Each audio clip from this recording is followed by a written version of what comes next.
Voilà, vous avez sous les yeux la photo de Madeleine. La magie de l'informatique fait qu'on peut la faire bouger un peu, ça c'est incroyable. Et puis vous avez la photo de Samuel à qui j'ai dédié ce petit livre. Voilà. Samuel, ce livre, c'est l'histoire d'une rencontre. Attends, je vais me remettre comme ça. Hop, je vais couper ça. Voilà. Ce livre, c'est en fait l'histoire d'une rencontre. Euh, Samuel, c'est un garçon qui est un jour venu frapper à la porte de chez moi alors que j'étais à ce moment-là responsable du service des vocations dans mon diocèse. Et ce garçon, il venait de vivre une épreuve lourde, mais il avait envie de parler avec quelqu'un. Il est venu frapper à la porte. Il avait connu des gros échecs et il venait avec une question, mais c'est quoi la vie? C'est quoi la vie? Et je sentais chez ce jeune homme qui avait alors 23-24 ans un vrai désir de rebondir, de ne pas gâcher son existence qui avait été dans ses premières années très, très malmenée. Et alors, cette question m'a troublé parce que c'est quand même la grande question, celle qu'on se pose, en tout cas celle que moi je me pose aussi, et qui a été ravivée par mon petit séjour au monastère de Clairlande. C'est quoi la vie? Et j'ai l'impression que dans le compagnonnage que je fais depuis quelques années avec Madeleine Delbrel, il y avait des éléments de réponse. Et alors, je me suis dit, bah, je vais écrire ce petit livre pour Samuel et à travers lui pour ceux et celles pour des jeunes plus spécialement, qui cherchent le sens de l'existence. Madeleine, elle dit, euh, la vie, c'est une fête d'éternité, c'est une danse dans la musique universelle de l'amour. Alors ça, j'avais envie de le dire à Samuel.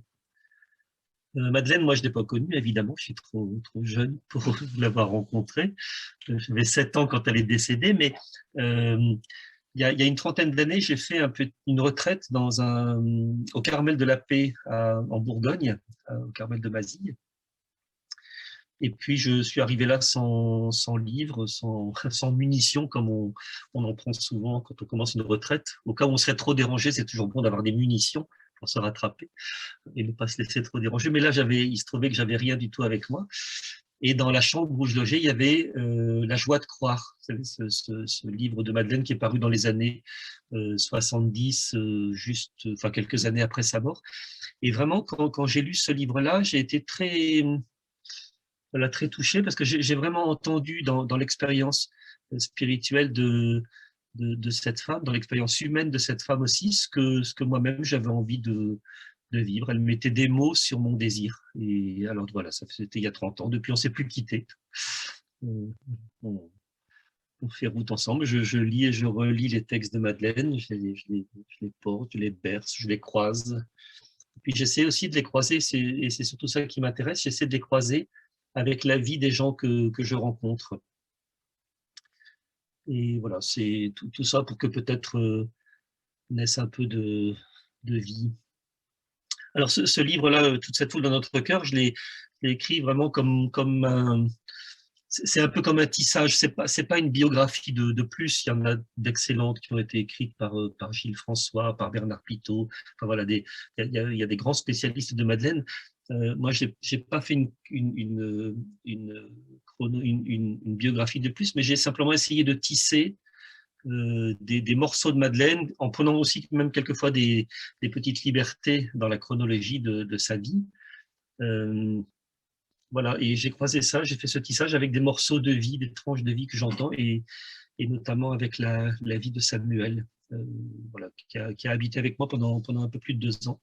Il a habité dans la petite maison de la fraternité des Parvis, là où on était une dizaine à habiter ensemble, et il a fait route avec nous pendant tout ce temps-là.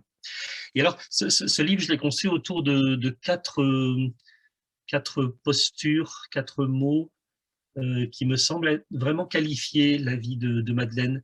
Et bah, ces mots, ils sont tout simples, c'est des mots qu'on entend à chaque Eucharistie. Euh, Madeleine, j'ai l'impression que c'est une femme qui a été prise, c'est une femme qui a été bénie, c'est une femme qui a été rompue, c'est une femme qui a été donnée, Et c'est l'impression que le message qu'elle nous laisse, Madeleine, c'est qu'on est vraiment humain si on accepte de vivre ces 4 dimensions-là de l'existence, et que si on accepte comme elle et avant elle comme le Christ, si on accepte de se laisser être du bon pain pour les autres. Voilà. Madeleine, elle dit l'importance pour nous d'être comestibles. Voilà. Et la vie, elle nous conduit à ça. Alors, je vais, si vous voulez, décliner un peu ces 4 aspects de la vie de Madeleine. Et peut-être que ça parlera. En tout cas, moi, ça me parle beaucoup. Madeleine, enfin, vous la connaissez, mais je vais redire des choses. Madeleine, c'est une femme qui a été prise à plusieurs reprises. Elle a été comme happée. Et j'ai l'impression que notre vie, elle est comme ça. Elle est tout le temps en déroute, notre vie. Enfin, je ne sais pas, peut-être pas pour vous, mais en tout cas pour moi. La vie, elle est tout le temps en déroute. On pense qu'on doit aller par là, on a envie d'aller par là, et puis la vie, elle nous entraîne par là. Et puis alors, on dit, on va rester là, on va s'installer là, mais finalement, on est encore une fois conduit ailleurs. Et la vie de Madeleine, c'est tout le temps qu'il y a une vie qui a été comme ça, prise d'étape en étape. Alors, la vie de Madeleine, elle commence en 1904, elle naît à Mussidan, elle est fille unique, une petite enfance heureuse, plutôt protégée, petite santé pour Madeleine, baptisée comme ça se faisait à l'époque, sans qu'il y ait un grand enthousiasme de la part de ses parents. Madeleine, elle avait une confidente qui s'appelait Clémentine, c'était un peu la domestique de la maison, mais c'était plus qu'une domestique, c'était devenu comme une compagne. Et elle l'appelait Mamantine, et c'est vraiment quelqu'un à qui elle parlait. Et quand j'écoutais Samuel, je me disais, mais quelle chance dans notre vie quand on a quelqu'un à qui parler. Il y a tellement, tellement, tellement de gens aujourd'hui qui n'ont pas quelqu'un à qui parler. Et je trouve qu'il y a une urgence à redéployer des lieux de parole comme ça. Et on le sent encore actuellement avec cette foutue crise du Covid là, hein, qui fait que tant de gens aujourd'hui sont dépriment, quoi. Voilà. Madeleine, elle grandit. Monsieur Delbrel, il travaille au chemin de fer. Ce qui fait aussi que, à cause de la situation professionnelle de Jules, Monsieur Delbrel, la famille, elle déménage sans arrêt. Hein, on va de gare en gare. On a à peine vidé les malles et les valises qu'il faut déjà penser à les refaire pour aller s'installer ailleurs. Et donc, ils s'en vont à Nantes, ils s'en vont à Lorient, enfin, à Périgueux, enfin, dans plusieurs lieux. Mais ce qui est intéressant, j'ai vraiment l'impression que ça, c'est quelque chose qui a structuré la façon d'être de Madeleine. Je pense qu'elle a dû naître, cette fille, avec une petite valise dans sa tête, quoi. Avec cette idée que la vie, elle est toujours mouvement, que la vie, elle écrira un jour, on n'a pas le choix, on ne peut pas vraiment choisir entre partir ou rester. On est fait pour être sur la route. Et elle écrit aussi quelques années après, quand elle sera dite, elle dit même quand nous sommes inertes, quand quelquefois on aurait envie de s'asseoir, enfin, je ne sais pas si ça vous arrive, mais moi ça m'arrive souvent d'avoir envie de me poser, voilà, qu'on me laisse un peu tranquille, même quand nous sommes inertes, alors c'est d'autres qui nous traînent et qui nous entraînent. Voilà. Je crois que Madeleine, elle a dû être structurée par ce nomadisme familial lié à la profession de monsieur. Voilà. En 1916, donc sans arrêt, Madeleine, elle est prise comme ça. Elle pense s'installer, hop, elle est remise en route. Et puis en 1916, voilà que M. Delbrel, il arrive à Paris, il est nommé chef de gare, c'est quand même une sacrée promotion. Il arrive en 1916 et c'est l'époque un peu difficile, c'est l'époque de la Première Guerre mondiale. Et alors Madeleine, elle n'est pas témoin, elle est assez protégée, cette petite, hein, mais elle entend parler par son père des trains qui rentrent du front avec des gens qui sont blessés, qui sont abîmés, qui sont putés, avec les gueules cassées, comme on dit. Et elle entend parler de l'impuissance des services de santé de la Croix-Rouge qui font ce qu'ils peuvent, mais le malheur est tellement grand. Et Madeleine, elle est comme prise elle est comme bouleversée par ce qu'elle découvre de la bêtise humaine. Il faut quand même dire les choses comme elles sont. Elle est scandalisée comme tellement d'hommes et de femmes aujourd'hui, tellement de jeunes par, euh, par la violence de la vie, quoi, par la mort, par la souffrance. On en connaît. Hein. Enfin, vous pourriez sûrement nommer vous aussi des jeunes hommes et femmes qui se disent c'est pas possible qu'il y ait un bon Dieu si c'est comme ça, quoi. C'est pas possible. C'est pas possible. Et ils ont raison de le dire. Et ils ont raison de douter parce que c'est vrai que face à la mort, à la violence, à la souffrance humaine, on est comme désorienté, quoi. Voilà. Alors Madeleine, c'est très curieux parce que cette espèce de découverte de la vie, ça va la prendre. Et la petite fille qui avait fait sa première communion quand elle était petite et qui avait écrit sur son joli cahier qu'on a retrouvé, hein, un joli cahier dans lequel elle fait des promesses à Jésus, enfin bon, c'est des petites promesses de petite fille du début du siècle dernier. Les petites promesses de petite fille, elles se transforment quand elle a 17 ans par un Dieu est mort, vive la mort. Dieu est mort, vive la mort. Et ça, elle me dit, mais combien de gens aujourd'hui sont habités par ce même sens. Donc voilà, Madeleine a 17 ans, Dieu est mort, vive la mort. Elle dit, on a réglé la question pour lui, maintenant il faut la régler pour nous. Il faut la régler pour nous. Il ne faut pas vivre, dit-elle, comme des gens pour qui la vie est une grande chose. Alors, vous allez dire, mais Madeleine, elle devait sûrement être dépressive. Mais pas du tout, elle n'est pas dépressive du tout, Madeleine. Elle est comme beaucoup de gens aujourd'hui pour qui la vie n'a pas de sens, qui vivent une espèce de crise de sens. Ça n'empêche pas Madeleine de croquer la vie, quoi. Alors, on sort de la guerre, c'est le temps des années folles, et on voit Madeleine qui se passionne pour la vie. Elle s'inscrit dans une académie de peinture, elle fait de la musique, elle danse, elle se passionne pour la mode, elle se passionne pour la musique. Voilà. Madeleine, euh, c'est une fille qui croque la vie, mais la vie n'a pas de sens, mais elle croque la vie. Comme beaucoup de gens aujourd'hui. Et c'est en ce sens-là qu'il me semble que l'expérience humaine et spirituelle de Madeleine peut vraiment parler à beaucoup de gens aujourd'hui. Combien on en connaît des gens qui n'ont pas pour qui la vie n'a pas de sens, mais qui jouissent tout simplement de la vie euh, en la croquant au jour le jour. Il se trouve que Madeleine va encore une fois être prise. Monsieur Delbrel est un poète. Voilà, il écrit des poèmes. Il est inscrit il s'inscrit dans un cercle littéraire à Paris. Et un jour, il invite sa fille à venir jouer du piano parce elle est pianiste. Elle a du talent, la petite Madeleine. Et Monsieur Delbrel rêve même qu'elle devienne une pianiste professionnelle. Hein. Tous les parents sont pareils. Hein. Ils rêvent tous pour leurs enfants. Et tous les enfants cassent les rêves des parents. Ça, c'est vraiment la grande loi de la vie.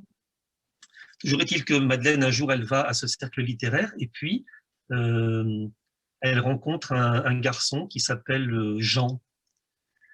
Et voilà, ce garçon, il est étudiant à l'école centrale, il a le même âge que Madeleine à peu près, il est brillant, c'est plutôt un beau garçon, il est promis à une belle carrière. Il est le filleul plutôt du responsable de ce groupe littéraire qui est tenu par le docteur Armingaud, qui est un libre penseur. Et ce libre penseur, il trouve que ce serait vraiment bien que Madeleine elle puisse rencontrer Jean, parce que Jean est catholique.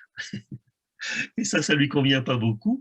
Alors, il sait que Madeleine, elle est athée. Alors, il a vraiment envie d'être l'entremetteur, de faire que Madeleine et Jean se rencontrent, parce que peut-être que s'il tombe amoureux, comme on dit, il se pourrait bien que Madeleine fasse passer les idées obscurantistes du jeune Jean, quoi. Et ce qui doit arriver arrive, c'est que Madeleine et Jean se rencontrent.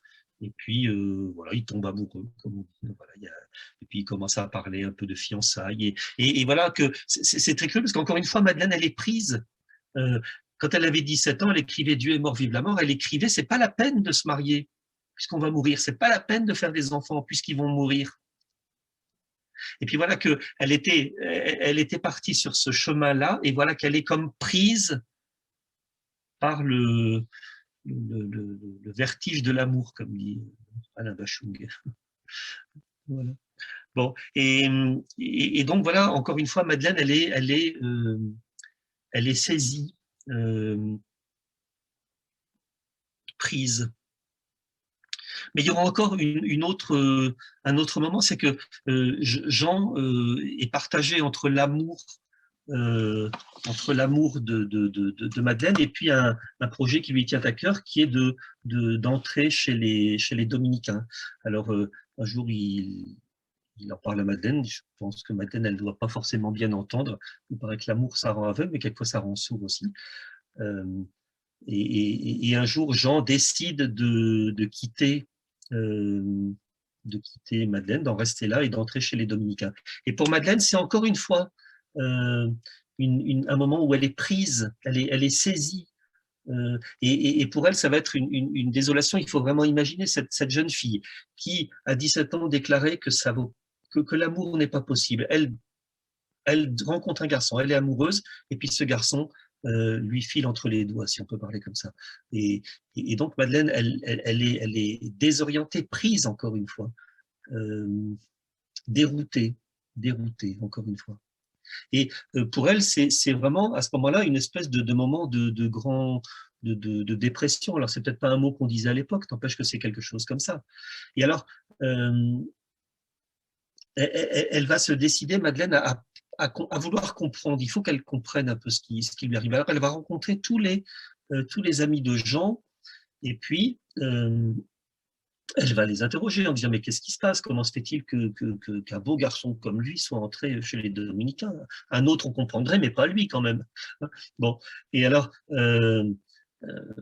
elle rencontre les amis de Jean et elle se met à lire aussi beaucoup, et elle en vient tout doucement, et là encore une fois, elle est comme prise, elle en vient à se dire, mais comment est-ce que je peux être sûre que Dieu n'existe pas? Après tout, peut-être qu'il existe.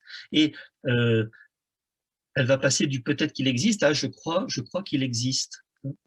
Et elle va écrire à un moment quelque chose qu'elle n'aurait jamais pensé écrire quelques mois ou quelques années auparavant.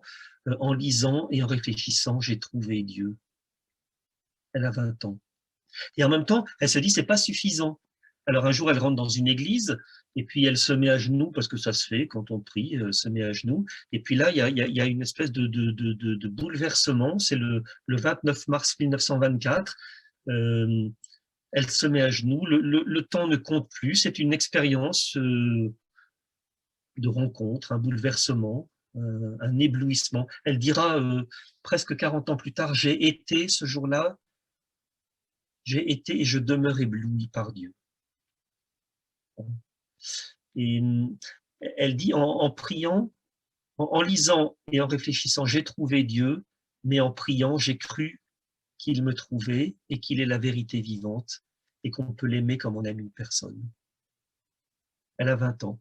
Et elle écrit ceci, un texte qui est pour moi un petit chef-d'œuvre d'équilibre spirituel. Tu vivais, dit-elle, tu vivais et je n'en savais rien. Tu avais fait mon cœur à ta taille, tu avais fait ma vie pour durer autant que toi, mais parce que tu n'étais pas là, le monde entier me semblait petit et bête. Et le destin de tous les hommes me semblait stupide et méchant. Mais quand j'ai su que tu vivais, alors je t'ai remercié de m'avoir fait vivre et je t'ai remercié pour la vie du monde entier. Voilà. Expérience bouleversante. Madeleine, elle a 20 ans. Il faudra des années pour que Madeleine, enfin des mois au moins, pour que Madeleine admette la justesse du choix de Jean et qu'elle y consente. Un jour, elle écrira à sa mère, elle écrira ceci, n'ai-je pas raison de trembler en pensant que nous aurions pu manquer tragiquement notre vie, Jean comme moi? Nous étions faits pour autre chose et le réveil aurait pu être terrible. Voilà, Madeleine, elle est prise, surprise, déroutée. Elle le sera encore très souvent. Quand elle va arriver à Ivry-sur-Seine, elle sera encore prise dans son travail d'assistante sociale, elle sera prise dans la petite communauté qu'elle va fonder avec quelques femmes, elle va être prise. Elle sera prise, déroutée aussi par les choix de l'Église et aussi par sa propre vie. Alors, elle écrit dans une prière pleine d'humour, elle dit « Seigneur, à nous de nous laisser inventer pour être des gens joyeux qui dansent leur vie avec vous. Et pour être un bon danseur, avec vous comme ailleurs, il ne faut pas savoir où cela mène. Il faut suivre, il faut être allègre, être léger, et surtout pas être raide.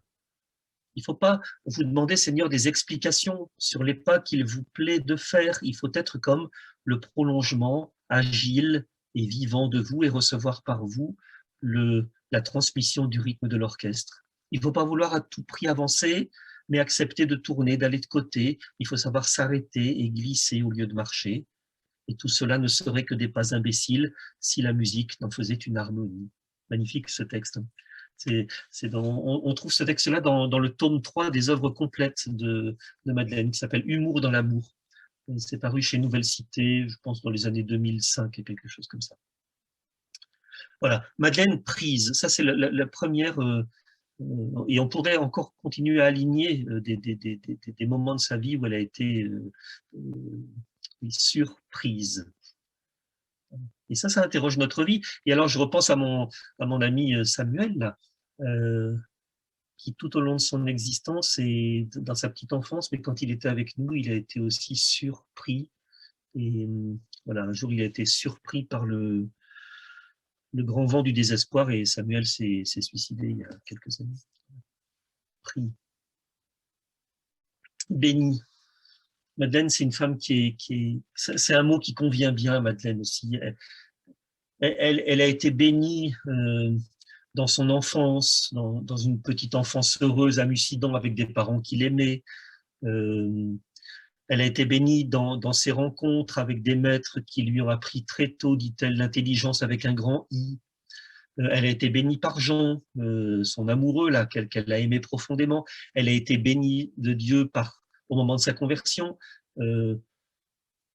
Et dans la foulée de ce jour de conversion de 1924, Madeleine, elle s'est enflammée comme souvent les nouveaux convertis, et elle s'est vue devenir carmélite pour tout donner à Dieu, une espèce de radicalité comme ça. Bon. Alors, elle s'est plongée, Madeleine, dans les écrits de Jean. Elle a été bénie par 4 grandes figures. D'abord, la figure de Jean de la Croix. Elle a lu les écrits de Jean de la Croix, et ça lui parlait. Et quand elle lisait les écrits de Jean de la Croix, elle entendait Jean de la Croix qui disait je crois, mais c'est de nuit. Je connais la source, mais c'est de nuit. Et la nuit, elle sait ce que c'est, Madeleine. Ça résonne en elle, ce texte-là. Le drame d'une nuit dont on ne voit pas la fin, Madeleine, elle sait ce que c'est. Et elle goûte l'expérience amoureuse de Dieu un peu comme une lumière noire. C'est une expression qu'elle emploie à plusieurs reprises, une lumière noire. Madeleine, elle est aussi marquée par les écrits de Thérèse d'Avila. Elle se passionne pour cette femme débordante, spontanée, tellement humaine, et elle découvre, en lisant les écrits de Thérèse d'Avila, que la contemplation de Dieu ne peut pas faire l'économie d'une vie apostolique, d'une façon ou d'une autre. Et Madeleine, elle écrira un jour « Chacun de nous est le sable que doit traverser votre source, Seigneur, pour aller plus loin. Nous devons être le bois brûlé que votre feu doit traverser pour atteindre un autre bois. Nous sommes la fenêtre par laquelle votre lumière entre dans la maison. » La foi, pour Madeleine, quand elle lit les écrits de Thérèse de Lisieux, de Thérèse d'Avila, la foi, c'est comme des flamèches qui doivent se prendre dans les chaumes. Alors assurément, Jean de la Croix et Thérèse d'Avila sont une bénédiction pour cette jeune femme, parce qu'ils lui ouvrent des espaces nouveaux, tout en l'ancrant dans ses propres intuitions. Et Madeleine, elle rêve vraiment d'emboîter le pas à la grande Thérèse et d'entrer au Carmel. Et puis voilà que, encore une fois, Madeleine va être prise, surprise.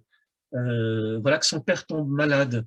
il devient aveugle, il perd un peu la tête, il devient imprévisible, la vie est difficile, la relation entre son père et sa mère se tendent.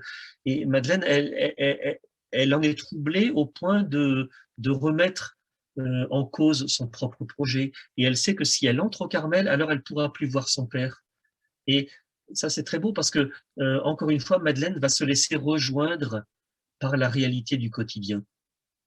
Se laisser rejoindre par la réalité du quotidien. C'est pas de la résignation, c'est pas de la résignation, c'est un consentement à ce qui s'impose, une fidélité à l'aujourd'hui de la vie. Elle écrira, quelques années plus tard, les menues circonstances de la vie sont des supérieurs fidèles. Elles ne nous laissent pas un instant, et les oui que nous devons leur dire succèdent les uns aux autres. Mais quand on se livre à elles sans résistance, on se trouve merveilleusement libéré de soi-même, on flotte dans la providence comme un bouchon de liège dans l'eau. Se libérer de soi-même. Ça, c'est quelque chose qui va être très présent dans l'expérience de Madeleine. Et je repense encore ici à mon ami Samuel. Là, c'est que voilà, c'était vraiment un garçon d'une extrême sensibilité, un garçon bourré de talent artistique, mais qui était comme emprisonné, comme ligoté, comme prisonnier de son histoire. Et il me dit, mais tiens, voilà, sortir, se libérer des chaînes. Je repense souvent quand je pense à Samuel et quand je pense un peu à Madeleine aussi, je repense souvent à Lazare qui sort du tombeau et Jésus qui dit, mais déliez-le, déliez-le. Et ça, il me semble que pour nous aujourd'hui, ça c'est une parole, délier les gens, délier ceux et celles que nous rencontrons. Il y a tellement autour de nous, y compris dans notre église, des gens qui sont comme ratatinés sur eux-mêmes, comme engoncés dans des certitudes qui ne les font pas vivre, qui sont prisonniers d'images d'eux-mêmes, qui sont prisonniers d'une culpabilité. On libère ces gens, se libérer de soi-même. Voilà. Et alors, elle va découvrir, Madeleine, et ça c'est très troublant, et c'est très beau pour nous, elle va découvrir que l'attachement au Christ, que l'adhérence au Christ, pas l'adhésion, mais l'adhérence au Christ,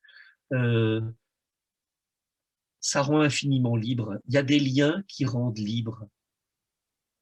Il y a des liens qui enchaînent, il y a des liens qui empêchent d'avancer, mais il y a des liens, et celui du Christ en est un, il y a des liens qui libèrent la vie, qui ouvrent. Voilà. Alors, là, vraiment, on peut dire ça, mais elle n'aurait pas pu le dire tout de suite, mais je pense qu'on peut dire vraiment que pour Madeleine, la maladie de son père, ça a été une bénédiction, une occasion favorable, le moment favorable pour elle de déployer ce qu'elle portait au plus intime d'elle et qu'elle va découvrir pas après pas. Et alors, ce qui est très beau, c'est qu'elle est libérée d'un projet personnel dans lequel elle aurait pu s'entêter, et maintenant, elle va être libre pour devenir ce qu'elle est. Et voilà que bénie, elle va devenir une bénédiction pour d'autres. Et ça, c'est l'histoire d'Abraham. Ça m'a toujours touché, ça, dans le livre de la Genèse, au chapitre 12, quand le Seigneur, il envoie Abraham, va vers la terre que je te montrerai, ou bien va vers toi-même, selon les traductions. Il dit pas seulement je te bénis, il dit tu deviendras une bénédiction. Et peut-être que ce que Madeleine a reçu, en étant bénie, elle est devenue bénédiction pour d'autres. Et ça interroge un peu notre vie aussi. Comment est-ce que nos vies sont des bénédictions pour d'autres? Alors, on avance un peu. Madeleine, elle dit, bon, puisqu'elle a décidé de ne pas rentrer au Carmel, ben, elle ne va pas rentrer au Carmel. Mais en même temps, elle dit, moi, je ne veux pas être une bricoleuse. Alors, elle rêve, enfin, je ne sais pas qu'elle rêve, il lui faut un métier. On sent que c'est une femme qui se passionne pour l'humain. Elle entre dans une école d'infirmière avec une spécialisation d'assistante sociale, qui est un métier qui est nouveau à cette époque-là. Et elle va apprendre ce métier avec passion. Et alors, ce qui est très beau aussi chez Madeleine, c'est de voir que le travail qu'elle va exercer, ce ne sera jamais un alibi qu'elle va utiliser pour placer du bon Dieu, quoi. Il y a quelquefois une manière de considérer l'évangélisation comme s'il fallait placer du bon Dieu ici et là, quoi. Hein. Madeleine n'est pas une représentante commerciale du Seigneur, quoi. Pour elle, son métier va être la mise en acte d'une foi qui l'anime. Et je trouve que ça peut interroger aussi notre façon de considérer l'évangélisation. Il ne s'agit pas d'abord d'aller porter le bon Dieu, il ne s'agit pas d'aller... nous n'avons rien avant, nous avançons toujours à main nue comme des pauvres. Bon, qu'est-ce qu'on sait de Dieu? Vraiment pas grand-chose, mais si nous laissons son évangile nous habiter, alors notre vie peut devenir une bénédiction pour d'autres, et peut-être que c'est que ça qui nous est demandé. Voilà. Alors, voilà, donc Madeleine entre en formation, elle se prépare à exercer un métier, et puis en même temps, elle sent bien que la foi qu'elle a reçue, il faut qu'elle en fasse quelque chose. Alors un jour, elle va sonner à la porte du presbytère de l'église Saint-Dominique à Paris, et puis là, elle va rencontrer un homme qui va être déterminant dans son cheminement, c'est l'abbé Lorenzo. L'abbé Lorenzo, c'est un fils de la charité. Madeleine va dire, voilà, je suis nouvelle convertie, j'ai du temps. Et à chaque fois qu'on frappe à la porte d'un presbytère, c'est toujours la même histoire. Hein. Le curé il dit toujours, ah, mademoiselle, je vous attendais, j'ai quelque chose pour vous. Et donc, tout de suite, Madeleine va être embauchée. Il va lui dire, mais mademoiselle, j'ai besoin de cheftaine, on est en train de monter une troupe scout, est-ce que vous pourriez... Et chez Madeleine, il y a une espèce de règle, c'est pas elle qui dit ça, mais on dirait qu'il y a un peu ça derrière. Quand il n'y a pas de raison de dire non, il n'y a plus qu'à dire oui. Donc Madeleine, elle n'a pas de raison de dire non, alors elle va dire oui, et elle va entrer dans le scoutisme. Et voilà, Madeleine qui s'engage dans ce mouvement-là. C'est un oui qu'elle dit avec tout son cœur, quoi. C'est pas un oui, c'est pas un oui pour faire plaisir à l'abbé, quoi. C'est un oui qui vient d'elle-même. Et elle écrit cette petite phrase, Madeleine, moi qui me travaille beaucoup tous ces temps-ci. Elle dit, on ne donne pas sa vie en mourant, on donne sa vie en vivant. Et oh, ça c'est très intéressant parce qu'on vient de fêter Pâques. Et quelquefois, on a un langage sur le Christ, là, et sur les événements de la Passion. On dit que Jésus, il est mort pour nous. Non, Jésus n'est pas mort pour nous. Jésus, il a vécu pour nous. Il a donné sa vie pour nous. Et sa mort n'a été que la conséquence d'une vie donnée. On ne donne pas sa vie en mourant, on donne sa vie en vivant. Ça, c'est quelque chose d'important. Et puis, de considérer ça, ça peut aussi nous sortir de toutes ces infantilisations et ces culpabilités qui traînent toujours un peu partout dans nos petites têtes et nos petits cœurs. Voilà.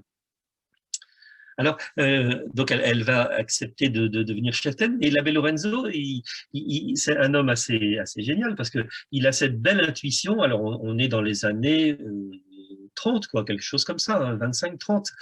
Il a cette belle intuition de rassembler les cheftaines et puis d'ouvrir pour elles le livre de l'Évangile.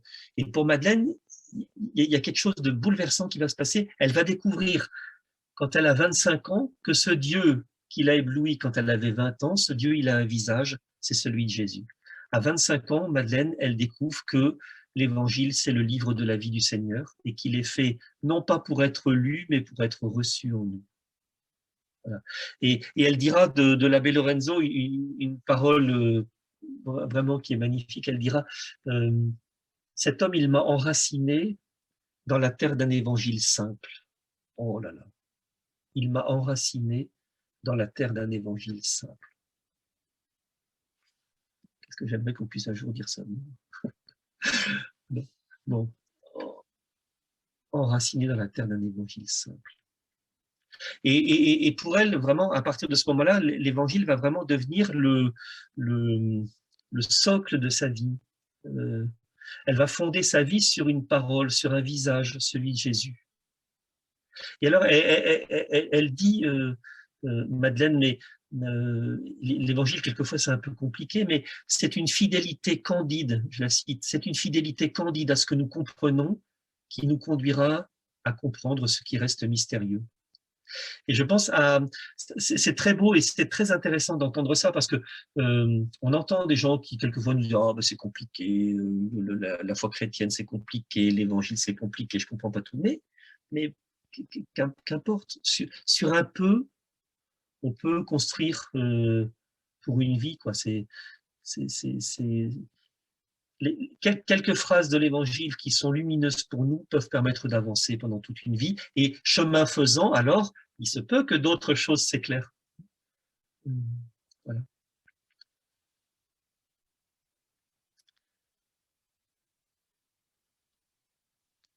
Et donc, elle va comprendre, Madeleine, très vite que la vocation chrétienne, c'est pas d'abord de parler de l'Évangile, c'est pas de placer un produit, fût-il religieux, c'est pas de formater des gens pour qu'ils pensent comme ceci ou comme cela, ou qu'ils croient comme ceci ou comme cela, mais il s'agit d'être la présence de Jésus là où la vie nous conduit.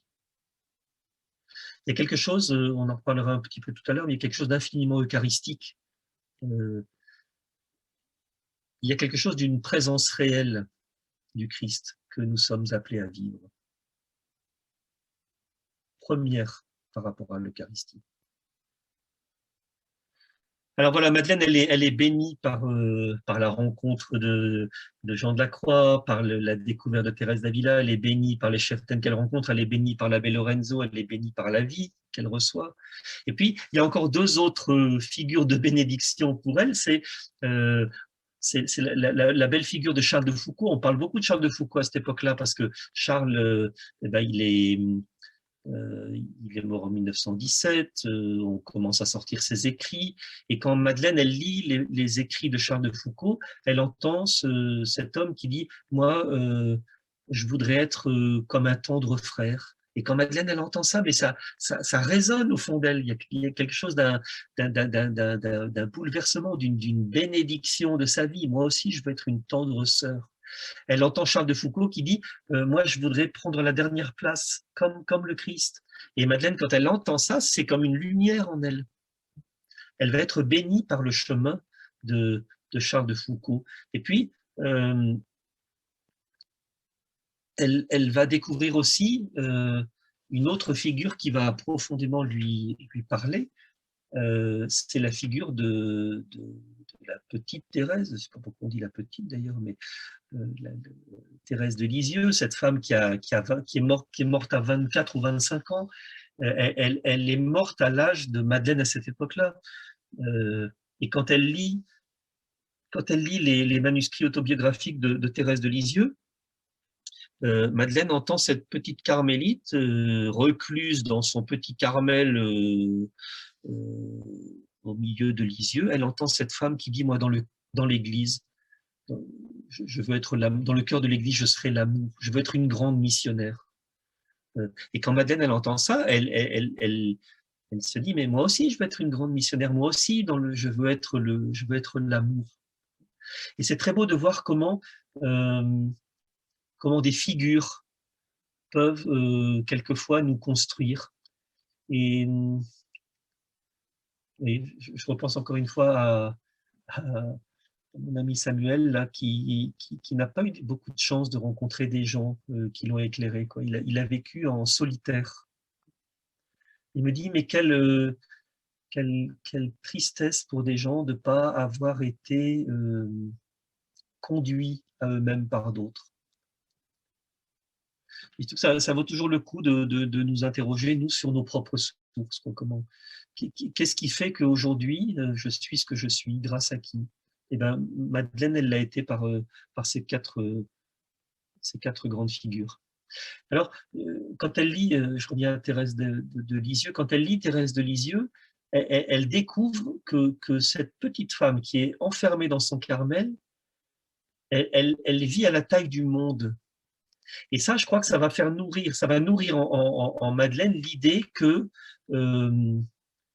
pour se donner à Dieu, c'est pas la peine, on n'a pas besoin d'aller au bout du monde. Là où je suis, le quotidien, l'ordinaire de la vie, c'est le lieu de Dieu, c'est le lieu de la rencontre.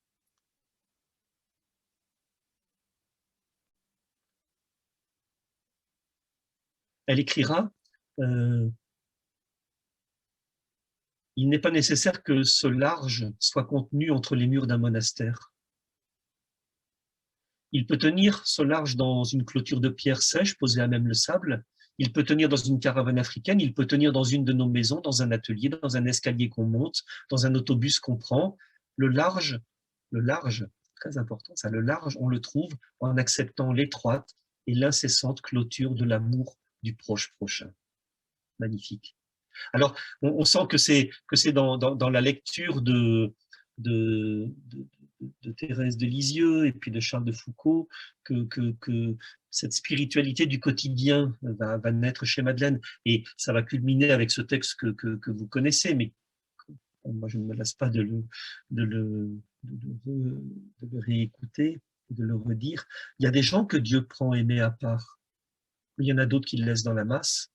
Les gens qui ne retirent pas du monde, ce sont des gens qui font un travail ordinaire, qui ont un foyer ordinaire, qui sont des célibataires ordinaires, des gens qui ont des maladies ordinaires, et des gens qu'on rencontre dans n'importe quelle rue. Ils aiment la porte qui s'ouvre sur la rue, comme leurs frères invisibles au monde aiment la porte qui s'est refermée sur eux. Et nous autres, gens des rues, nous croyons de toutes nos forces que cette rue, que ce monde où Dieu nous a mis est pour nous le lieu de notre sainteté. Et que rien de nécessaire ne nous y manque, parce que si ce nécessaire nous manquait, Dieu nous l'aurait déjà donné. Quelle parole de foi étonnante. Quelle parole. Alors, je vois que le temps passe, hein, je suis bavard, parce que, pardonnerez, je me passionne pour cette femme. Avec les quelques compagnes, là, elles ont envie d'aller plus loin, elles rêvent de fonder un petit quelque chose, on irait habiter au milieu des gens, on serait comme des simples voisines, on créerait une petite communauté, non, on ne serait pas religieuse, non, on ne se marierait pas, on resterait célibataire, mais on irait, on serait posé à un carrefour de vie, on serait posé à un carrefour de vie.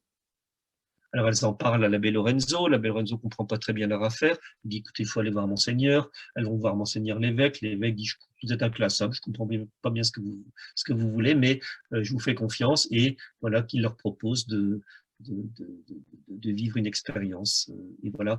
Et en 1933, le 15 octobre, on va voir Madeleine et 3 compagnes, et non pas 15 comme elle l'avait rêvé, mais elles partent à 3 avec leur valise en carton, elles prennent l'autobus et avec une statue de la Sainte Vierge sous le bras, elles s'en vont en terre étrangère à 3 km de Paris, à Ivry-sur-Seine.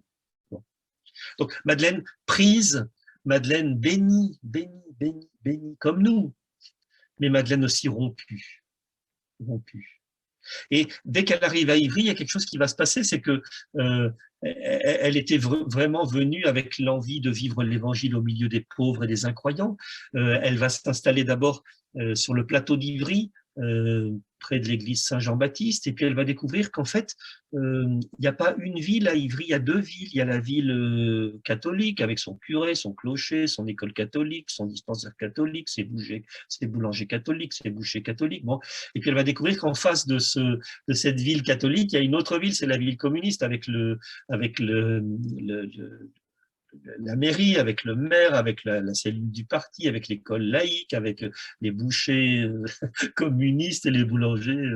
Et puis elle va découvrir qu'en fait ces 2 mondes ont peur l'un de l'autre, quoi. Et Madeleine, qui est une fille du rail, qui est une fille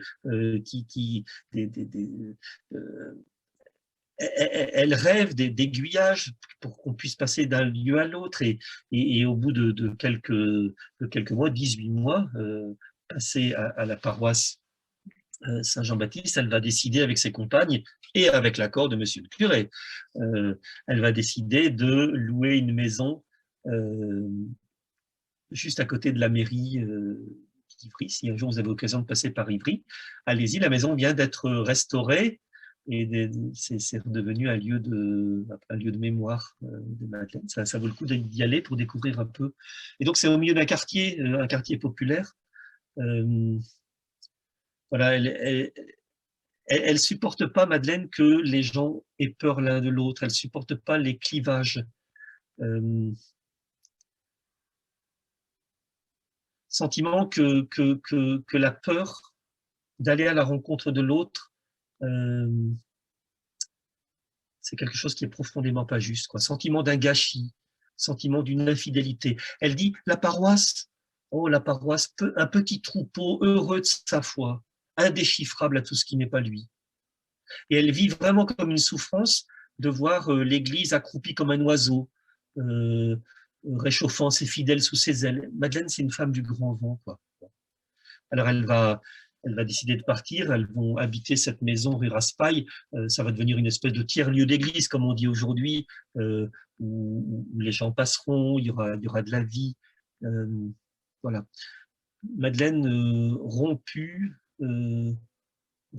par ça, par ce sentiment d'une église qui vit clôturée sur elle-même, qui vit dans la peur de l'autre. Et puis, il va se passer encore d'autres choses, c'est que Madeleine va découvrir va découvrir le monde communiste. Elle dit pas, elle n'était pas venue pour découvrir les communistes. Et il se trouve qu'elle a rencontré des communistes sur son chemin. Et elle va travailler, elle va être embauchée par le service social d'Ivry. Et à tel point qu'un jour, le maire d'Ivry va dire, mais mademoiselle Delbrel, ce que vous faites, c'est magnifique, mais il faudrait peut-être maintenant prendre votre carte. Et alors, Madeleine, elle va dire, oh là là, attention, il faut que je réfléchisse un peu avant d'avancer. Elle va relire tous les écrits et vraiment, elle a cette volonté, Madeleine, d'entrer dans l'histoire de l'autre. Alors, elle va écrire au maire que non, elle va pas prendre sa carte parce qu'elle découvre que le parti modélise un peu le bonheur de la société, alors que pour elle, l'évangile favorise le déploiement de la personne, et ça, pour elle, c'est inconcevable de lier les deux. Donc, elle va répondre très gentiment au maire d'Ivry qu'elle ne prendra pas sa carte, mais elle va continuer à travailler, mais toujours meurtrie aussi rompue par ce qui se dit dans le Parti communiste, qui veut un peu la mort de l'Église, quoi, la mort de Dieu. Et ça va l'atteindre profondément. Madeleine, prise, bénie, mais aussi rompue.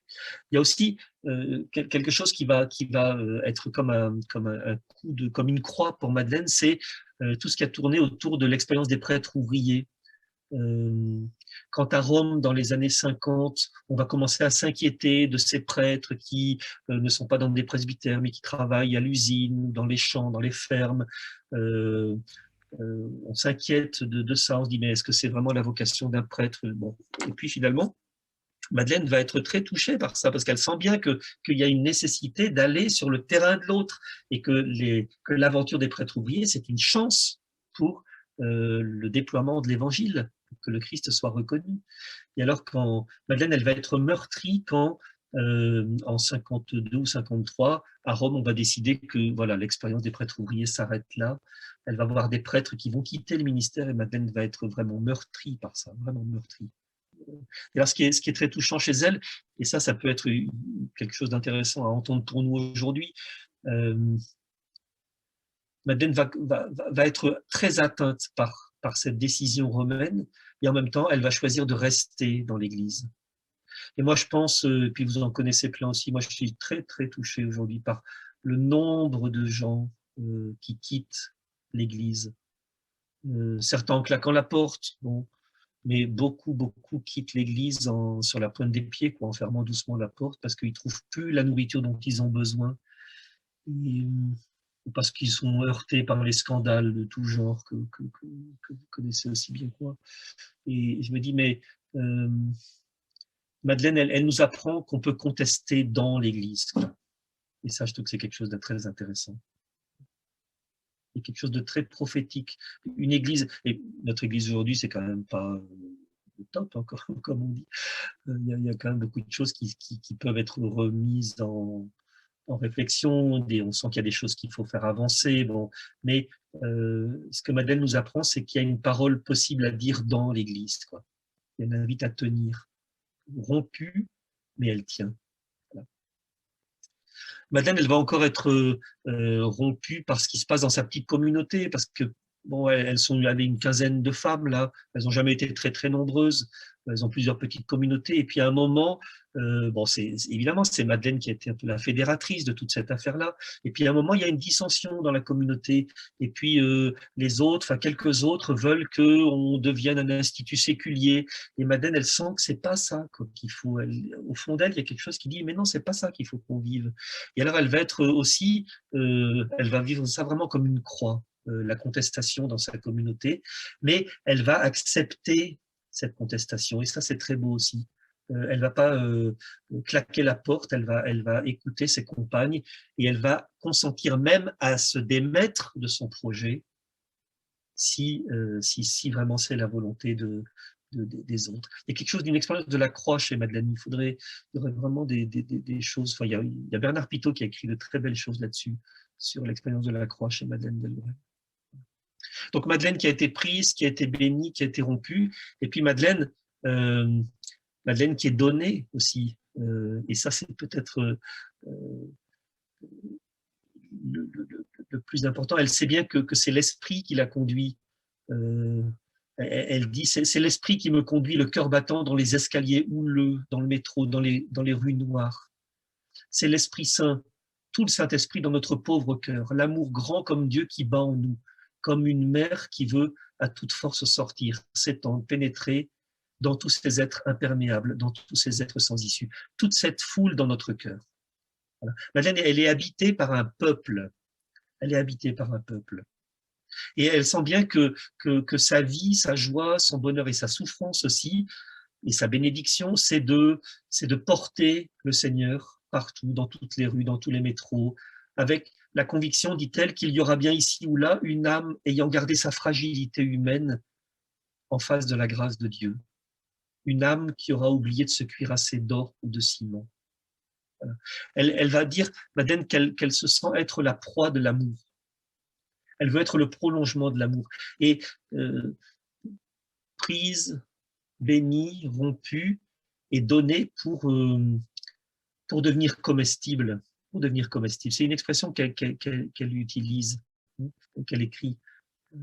Cet amour qui nous habite, cet amour qui éclate en nous, est-ce qu'il ne va pas nous modeler? Seigneur, au moins que cette écorce qui me couvre ne vous soit pas un barrage. Passez, Seigneur, passez. Mes yeux, mes mains, ma bouche sont à vous. Et cette femme qui est si triste en face de moi, voici ma bouche pour que vous lui souriez. Et cet enfant qui est presque gris tant il est pâle, voici mes yeux pour que vous le regardiez. Et cet homme si las, si fatigué, voici tout mon corps pour que vous lui laissiez ma place. Et ma voix pour que vous lui disiez très doucement, asseyez-vous, monsieur. Et ce garçon si fat, si bête, si dur, voici mon cœur pour que vous l'aimiez avec plus fort qu'il ne l'a jamais été. Voilà. Il y a chez Madeleine quelque chose d'infiniment eucharistique. Elle avait, Madeleine, un amour profond de l'Eucharistie. C'était quotidien pour elle. C'était quotidien. Ce qui est très beau, c'est que c'est un petit signe, mais ça dit des choses. Elle allait à la messe avec son paroissien romain, son gros missel, là, qui était truffé d'images, de coupures de journaux, de petites fleurs séchées, d'images d'enterrement, de faire-part de mariage. Bon, pour elle, la vie et la célébration, c'était le même lieu, quoi. Et pour elle, l'Eucharistie, c'est Dieu qui vient dire oui, à l'aventure humaine. C'est quelque chose comme ça. Et c'est la vie. C'est pas simplement le pain et le vin qui deviennent la présence de Jésus pour Madeleine. Elle reconnaît infiniment la présence du Christ dans le pain et le vin, mais elle sent bien que la première présence réelle, c'est la petite communauté chrétienne que nous formons. Et ça me semble être quelque chose de très intéressant à déployer, mais il faudrait faire là-dessus une deuxième conférence. Voilà. La dimension eucharistique de notre vie. Pas faire de l'Eucharistie comme quelque chose, comme un rite, comme une dînette, comme une dînette religieuse, mais comme un acte profondément humain où nous entendons Dieu dire sur ce pain et ce vin qui sont le signe de notre existence et de sa création et du travail de l'homme, nous entendons notre Dieu dire oui, ça je suis pour ça. Et ça devient moi. Vous devenez moi. Il y a quelque chose qui serait intéressant, je pense, de creuser sur cette dimension eucharistique. Je ne vais pas le lire maintenant parce que je vois qu'il est déjà 7 heures, mais il y a un très très beau texte de Madeleine qui déploie vraiment cette dimension eucharistique de la vie. Ça s'appelle la liturgie des sans-office. C'est une espèce de poème qu'elle écrit dans un café qui se trouve place d'Italie à Paris, qui s'appelle le Clair de Lune. Et je vous lis simplement le tout début. Vous nous avez conduits, Seigneur, dans ce café qui s'appelle le Clair de Lune, parce que vous aviez envie d'y être, vous, Seigneur, dans ce café, en nous. Vous avez eu envie pendant quelques heures cette nuit, vous avez eu envie de rencontrer à travers nos misérables apparences, à travers nos yeux malvoyants, à travers nos cœurs mal aimants, tous ces gens qui sont venus tuer le temps. Et nous savons que par vous, nous sommes devenus, et c'est là que ça devient eucharistique, nous savons que par vous, nous sommes devenus la charnière de chair, la charnière de grâce qui le force, ce monde, à tourner sur lui et à s'orienter, malgré lui, en pleine nuit, vers le Père de toute vie. En nous, le sacrement de votre amour s'opère. Nous devenons la présence réelle de Jésus. Voilà, je vais arrêter là parce que j'ai dit beaucoup de choses, je n'ai pas dit tout ce que j'avais prévu de vous dire, mais voilà, peut-être... Il faut laisser... On laisser un peu. Hein. Voilà. Merci pour ce temps de méditation. On n'a pas vu le temps passer. Bon. Première question, c'est toutes les citations de Madeleine sont-elles dans votre livre? Oui. La plupart des citations, tout ce que j'ai évoqué, c'est dans le livre. Voilà. Il y a beaucoup d'autres. Et après, il y a les références après dans les livres à l'intérieur. Voilà. Alors, beaucoup attendent la deuxième conférence sur la dimension eucharistique de notre vie. Hein. Ça, voilà. Oui. Merci pour votre passion. Voilà. Bon, alors, avez-vous des questions? Là, on peut écrire, on est 100, donc ça serait cacophonie si on passait à la discussion orale, et pourtant, on a, comme vous disiez, les espaces de parole sont importants. Et voilà, donc peut-être, si vous voulez bien écrire vos questions.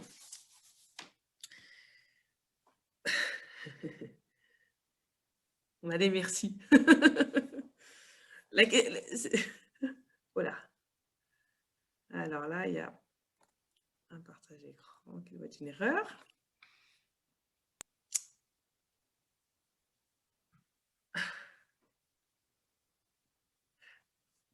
Quelle est la postérité de Madeleine? Ouais. Alors, ce qui est très étrange, c'est que d'abord, la petite communauté que Madeleine a démarrée avec ses quelques amis, là, qui s'appelait la Charité, ça s'appelait d'abord la Charité de Jésus. Mais après, elle s'est dit, mais la Charité de Jésus, mais c'est un pléonasme. La charité, c'est Jésus, donc c'est devenu la charité. Bon, ça n'a jamais été très important, elles ont été tout au plus, je pense, quelque chose comme 20-25, ça n'a jamais décollé beaucoup. Et puis, elles ont vécu en petite communauté, il y en avait une à Ivry, il y en avait une dans le bassin minier de Lorraine, il y avait une petite communauté en Côte d'Ivoire, il y avait une petite communauté dans Lyon aussi, mais des choses toutes petites. Et la communauté n'était pas une fin en soi, c'était plutôt un soutien, c'était pas une finalité, hein, à tel point que quelques équipières habitaient toutes seules. Voilà. À la mort de Madeleine, ça a continué un peu, et puis ça s'est éteint. La dernière compagne de Madeleine, Suzanne, est décédée, je dirais, il y a 4 ou 5 ans. Et donc, un peu comme pour Charles de Foucault, c'est quand même très mystérieux cette affaire-là. Et ça dit quelque chose aussi du travail de l'esprit, quoi. Cette femme, elle a vécu quelque chose et puis c'est tombé en terre, quoi. Voilà. Et ça a nourri pourtant un tas d'hommes et de femmes. Enfin, les écrits de Madeleine qui ont commencé à être diffusés dans les années 70 ont été des best-sellers. La joie de croire. Dans toutes les communautés religieuses, il y en a. Nous autres gens des rues, ça a été des livres qui ont marqué des générations de croyants. Mais la petite communauté s'est éteinte progressivement. Et puis aujourd'hui, très curieusement, il y a des choses qui naissent dans plusieurs lieux. Il y a par exemple en Italie des gens qui se réfèrent à Madeleine Delbrel, qui cherchent comment vivre un peu dans sa trace. En Allemagne aussi, il y a pas mal de choses. Des expériences quelquefois un peu même amusantes. Par exemple, en Allemagne, il y a deux, trois personnes qui ont monté une caravane qui se promène sur les marchés, et puis voilà, bon, des petites choses comme ça. En Espagne, il y a des choses, je l'ai dit, en Pologne, il y a aussi des choses. En France, il y a des choses du côté de Paris. Il y a quelques femmes aujourd'hui. Il y a un petit groupe de femmes qui se posent la question de reprendre un peu les intuitions de Madeleine. Voilà, donc il y a un petit groupe de discernement qui s'est mis en place il y a quelques années, puis qui va commencer à porter du fruit, je pense. Et puis, il y a aussi dans le Nord, l'expérience de la fraternité des Parvis. C'est une petite communauté qui est née là, il y a 20 ans, on a 20 ans cette année, et qui rassemble des hommes et des femmes de toute génération, d'à peu près 130, 140, là, à essayer de vivre dans la trace de Madeleine. Alors, pas en habitant ensemble, mais voilà, la spiritualité de Madeleine, cette spiritualité du quotidien, d'une sainteté de proximité. On essaie de vivre ça. Voilà. Donc Madeleine, elle se déploie un peu comme ça aujourd'hui. Puis il y a les écrits qui se généralisent. Alors il y a par exemple les éditions de l'Emmanuel. Vincent Bedon vient de sortir un livre sur Madeleine. Il y a aussi un livre qui vient de sortir sur Madeleine et les saints du Carmel. Je n'ai pas encore lu, mais ça doit sûrement être très intéressant. Il y a un CD qui vient de sortir aussi aux éditions Bayard avec des textes de Madeleine mis en musique. Vraiment les textes de Madeleine mis en musique. Bon. Il y a un petit spectacle qui tourne aussi avec des textes de Madeleine. Voilà. Donc il y a des choses comme ça qui se déploient ici et là. Et puis on sent aussi que dans pas mal de diocèses, lors des synodes qui sont lancés un peu partout, là, l'expérience de Madeleine, elle est souvent évoquée, quoi. Il y a souvent des textes de Madeleine qui viennent. C'est comme un saupoudrage de... Voilà, un petit peu ce qui... Alors, Ghislaine d'Argenteuil, est-ce une erreur de ma part ou Madeleine Delbrel n'a-t-elle pas interpellé le pape pour le sujet des prêtres ouvriers? Oui, alors elle est allée à Rome à plusieurs reprises. Elle n'a pas directement interpellé le pape. Elle l'a rencontré un jour, mais c'était une rencontre très, très, très furtive. Elle n'a pas eu grand-chose à lui dire directement, mais elle a souvent rencontré des gens qui étaient à Rome pour essayer de défendre un peu cette cause, oui. Oui. Elle s'est engagée, elle est allée, je pense, une dizaine de fois à Rome. La première fois qu'elle est allée à Rome, elle est allée à Rome vraiment. D'abord, elle a gagné un billet de train pour aller à Rome, enfin la somme qui lui a permis de payer un billet de train pour aller à Rome. Et puis elle est allée pour faire un aller-retour, quoi, pour prier sur la tombe de Saint-Pierre. Ça lui semblait symboliquement tellement important d'aller prier sur la tombe de Saint-Pierre qu'elle est allée là. Et vraiment, elle s'est mouillée fortement pour cette question-là. Elle a écrit beaucoup. Madeleine, qui est aussi, je ne l'ai pas dit, mais était très, très impliquée dans le démarrage de la mission de France. Et l'abbé Lorenzo, qui était ce prêtre qu'il avait mis sur la voie de l'Évangile, était très impliqué aussi dans le séminaire de la mission de France. Donc Madeleine a été très, très impliquée là.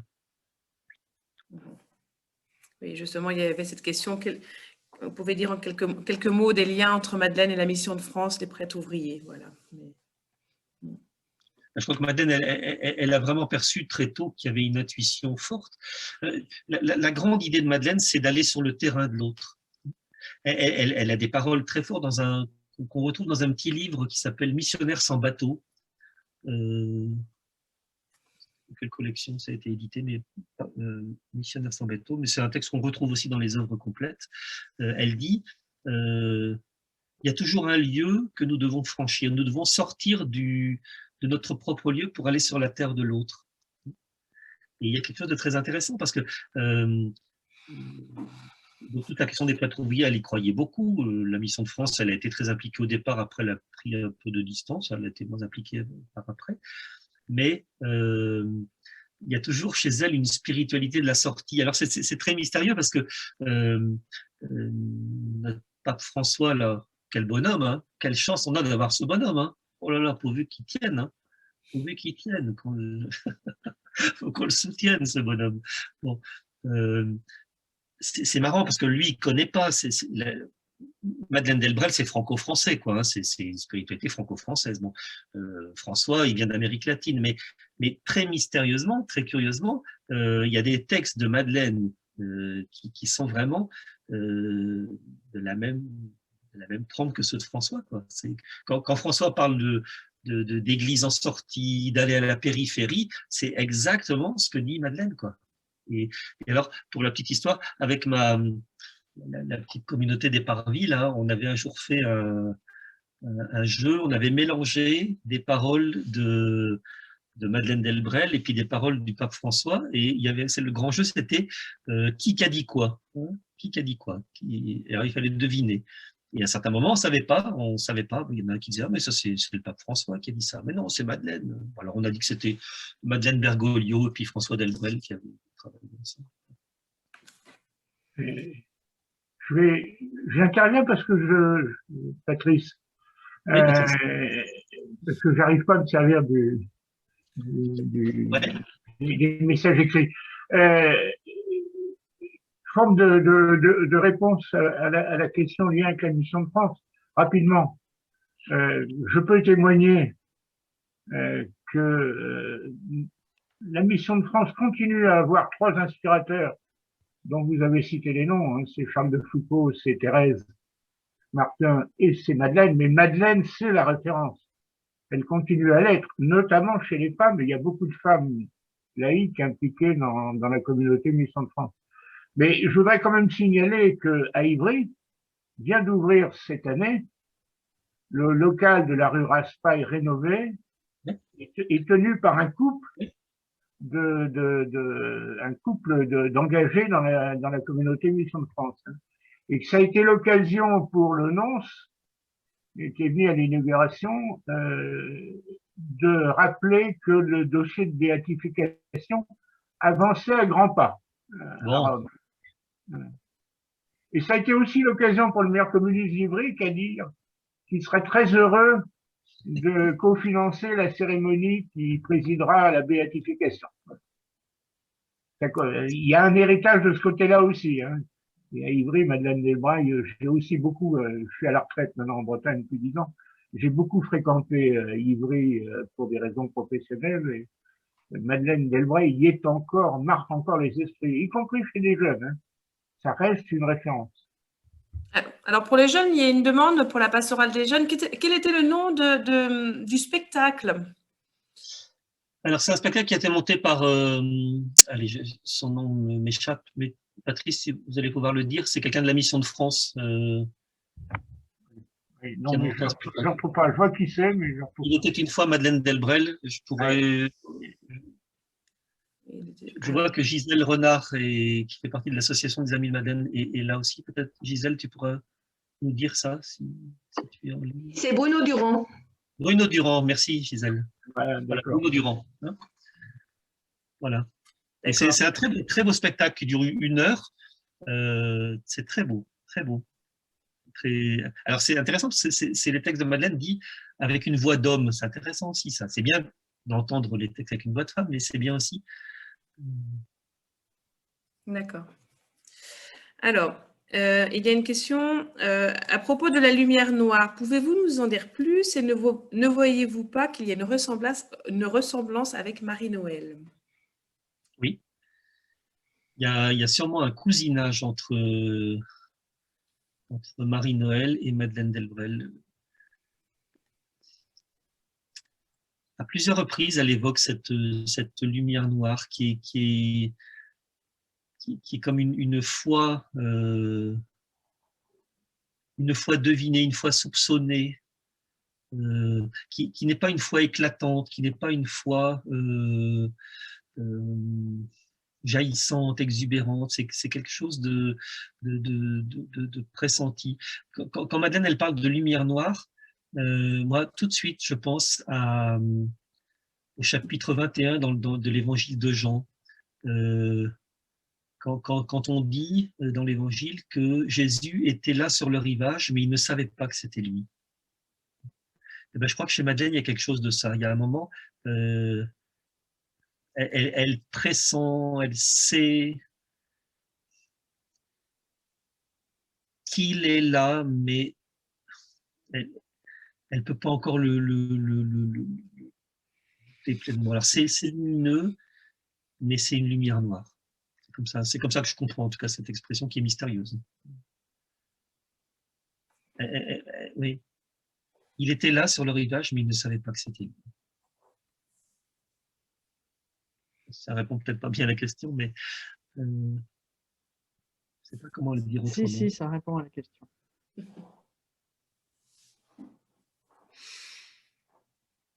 Quand vous dites « elle a été bénie par ses parents, par Jean », qu'est-ce que cela veut dire? On peut dire que l'on est béni lorsqu'il nous arrive des bonnes choses, et ceux qui ont beaucoup de malheur, ils ne sont pas bénis?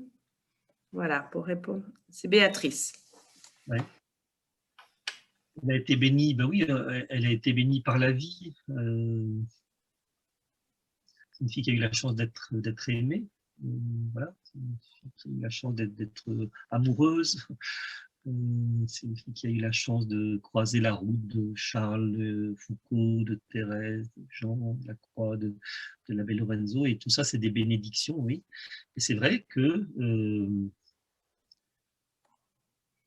il y a des gens pour qui la vie n'est pas simple. Je repense à Samuel, hein. Je suis très touché par... C'est un garçon qui n'a pas été béni. Et alors, on peut dire, hein, parce que on peut dire, hein, parce qu'on est tous d'accord là-dessus, si, le bon Dieu le bénit et tout ça, bon, ça hein, on a appris ça dans les catéchismes, hein, donc on peut le dire.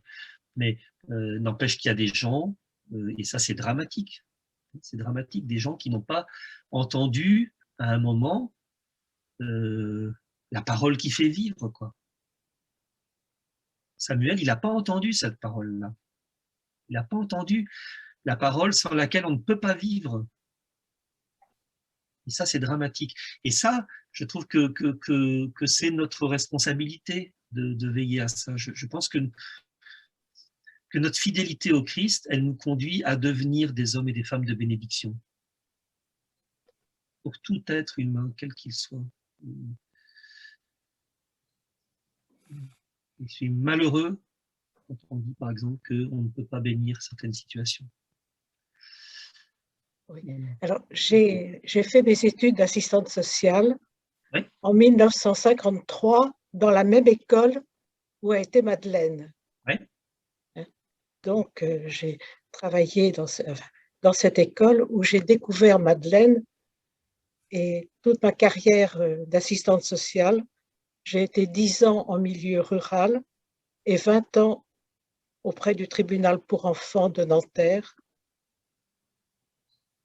Et Madeleine Delbrel a beaucoup marqué ma vie. Et justement, j'ai lu votre livre sur Madeleine Delbrel. Ça a été mon cadeau de Noël de mes enfants que j'ai demandé d'avoir ce livre. Et je vous remercie. Bon, ça vaut vraiment le coup de lire dans les œuvres complètes de Madeleine, les écrits professionnels. Il y a 2 tomes, il y a 16 tomes, je pense, dans les œuvres complètes. Il y a 2 tomes consacrés aux écrits professionnels. Et alors, c'est l'art de Madeleine, vraiment. Elle parle à des professionnels, elle parle à des élèves assistantes sociales, elle fait des comptes rendus. Enfin, bon. Elle ne va pas parler de l'évangile, elle ne va pas parler du bon Dieu, mais ça transpire partout. C'est magnifique. Quand elle dit, par exemple, dans une conférence qu'elle donne à des futures assistantes sociales, elle dit, vous savez, il n'y a pas de petites rencontres. Il n'y a pas de petites rencontres.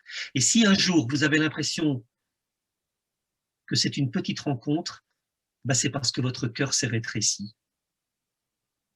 Magnifique. Et alors, ces écrits professionnels sont truffés de choses très, très simples et très belles, mais qui sentent, ouais, ça respire l'évangile, quoi. Sur l'art de tenir une maison. On peut dire, mais qu'est-ce qu'il lui prend là? Mais sur le vestibule d'une maison, c'est quoi un vestibule? Alors, il y a des pages sur ce que c'est qu'un vestibule, mais on sent qu'à travers tout ça, à travers cette réalité profondément humaine, il y a quelque chose de l'hospitalité que le Christ propose, quoi. Et voilà, c'est très intégré, en fait. L'évangile est très, très intégré chez Madeleine. Voilà, et justement, je trouve que ce conférencier fait bien comprendre comment Madeleine a fait vivre cette parole de Jésus. Quand plusieurs sont réunis en mon nom, je suis au milieu d'eux. J'aime bien aussi cette expression du Père Buise, sans pour autant chercher à placer de l'Église. Voilà, c'est un petit peu ce que vous avez dit. Voilà. Alors, oui, pardon. non, allez-y, Magali. Gérard, merci de rappeler que Dieu s'est incarné pour vivre avec nous et pour nous. Cela pourrait être aussi un sujet de conférence. Qu'est-ce qu'il y en a des conférences à venir?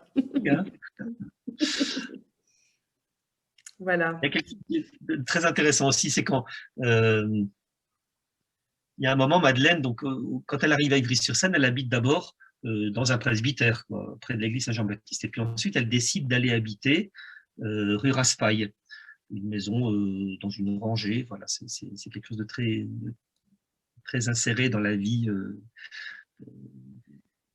d'Ivry.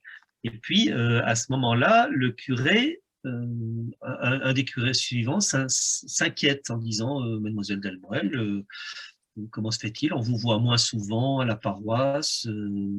Qu'est-ce qui se passe? Est-ce que c'est pas Et alors, elle a une réponse au curé d'Ivry qui est très belle. C'est une lettre aussi qui est dans les œuvres complètes. Elle dit, Monsieur le curé, alors je retraduis, hein, j'ai pas le texte sous les yeux, mais elle dit, écoutez, Monsieur le curé, il faut qu'on soit très clair entre nous. Hein.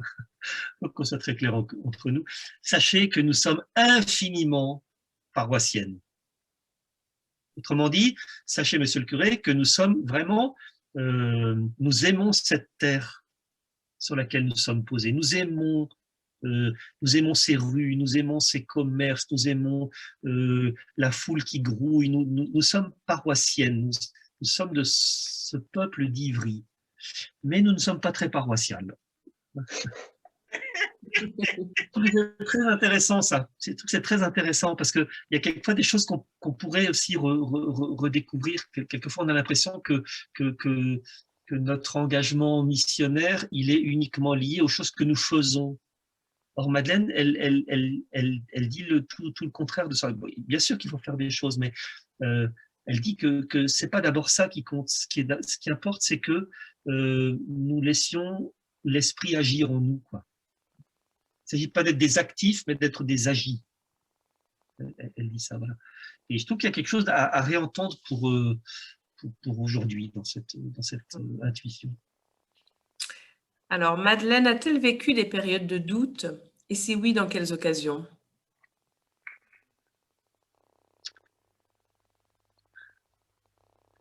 Je pense que,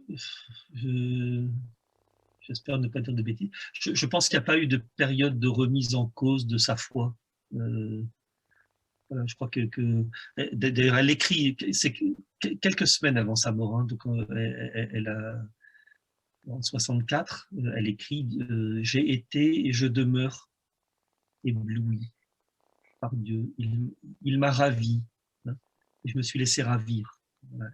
Donc, je crois que l'expérience intérieure de la foi n'a jamais fait défaut.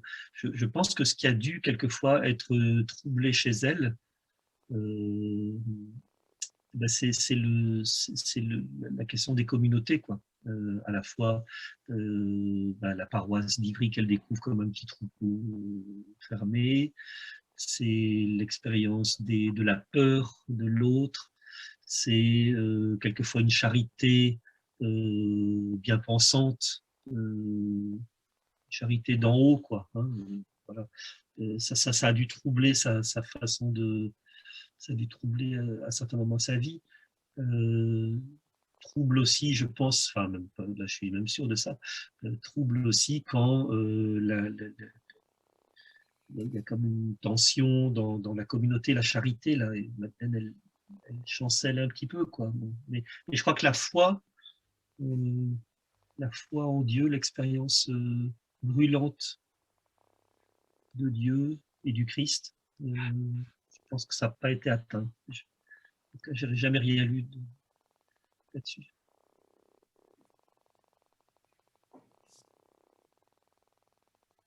Voilà. Eh bien, je ne sais pas s'il y a d'autres questions. On peut, voilà, il va être bientôt 19h30. On peut s'arrêter là. En tout cas, il y a un merci pour votre joie et votre sincérité. Et ça, je peux le dire. Attendez, il y a quelque chose qui arrive. Marie-Noël, c'était tout à l'heure. Il me semble que Marie-Noël, c'était tout à l'heure. Alors, attendez. Est habité de doute à la différence de Madeleine. Ah oui, qui est restée éblouie par cette lumière noire. Oui. Ou a-t-elle été... Alors, Oui, on continue. A-t-elle été révoltée par les injustices qu'elle observait? Profondément, profondément. Quand elle arrive à Ivry, d'abord l'injustice de la guerre. Lorsqu'elle est adolescente, lorsqu'elle a 17-20 ans, elle est révoltée par la bêtise humaine. Bon. Quand elle arrive à Ivry, elle est révoltée par l'injustice qu'elle découvre, par le prolétariat, comme on disait, par la misère. Et elle a un très beau texte aussi, assez dense, sur la misère de l'esprit. Elle est scandalisée parce qu'elle se dit, mais celui qui n'a pas des conditions décentes pour vivre ne peut pas s'ouvrir à Dieu, quoi. Alors, je retraduis, hein, elle ne le dit pas exactement comme ça, mais sur la misère de l'esprit, elle a des pages très, très touchantes. On sent qu'elle est blessée, quoi. Elle est meurtrie par ce qu'on fait subir à des hommes et des femmes dans les usines. Il y a beaucoup de références à ça dans ses écrits. Peut-être quelques mots sur le compagnonnage effectif avec le PCF vis-à-vis des mouvements ouvriers de l'époque. Elle rencontrait des communistes parce qu'elle les croisait dans les permanences du centre social. Elle les rencontrait ici et là, chez le boulanger et ailleurs dans la rue, peut-être des gens qui venaient sonner chez elle aussi. Elle n'a jamais été elle-même engagée dans une cellule du parti. Elle a tout le temps refusé ça. Mais il y a un moment, elle écrit. Elle n'avait pas sa langue dans sa poche, hein, Madeleine. Il y a un moment, elle écrit. Je crois que c'est au moment où le maire lui propose de prendre sa carte. Elle dit, je relis tous les écrits qui fondent le Parti communiste et je relis tout l'évangile. Et elle répond au maire, vous êtes les plus héroïques, mais vous êtes les plus égarés. Et donc, ça dit quelque chose, c'est ça qui est très beau. Et ça à mon avis, c'est une très bonne nouvelle pour aujourd'hui aussi. Il y a chez Madeleine un désir de coude à coude. Voilà. Et ça, je trouve que pour aujourd'hui, c'est quelque chose qu'on peut entendre. On peut, avec des gens qui n'ont pas les mêmes options philosophiques, religieuses, on peut travailler. On peut essayer de travailler ensemble pour faire naître un monde un peu plus juste, un peu plus fraternel. Le coude à coude, c'est quelque chose de très présent. Et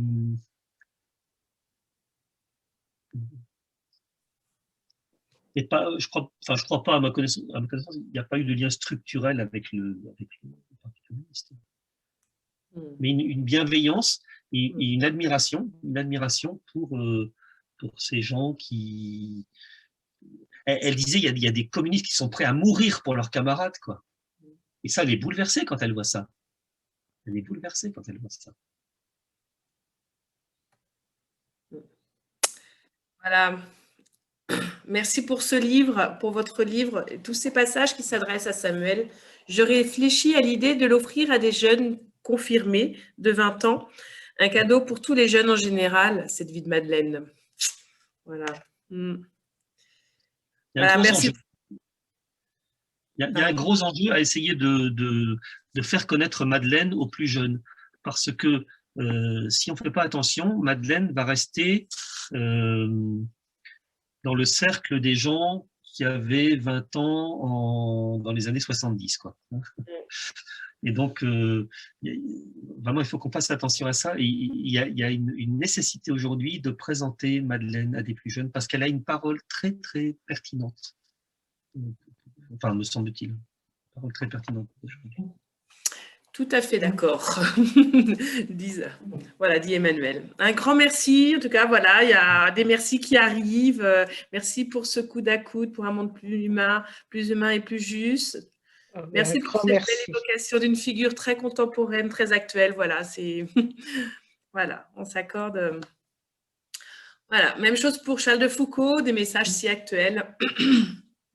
J'ai envie de prendre la parole parce qu'à Nantes, à Orvaux, il y a eu effectivement, il était une fois Madeleine Delbrel à Orvaux. Ça n'a pas eu lieu, mais c'est la diaconie de la beauté.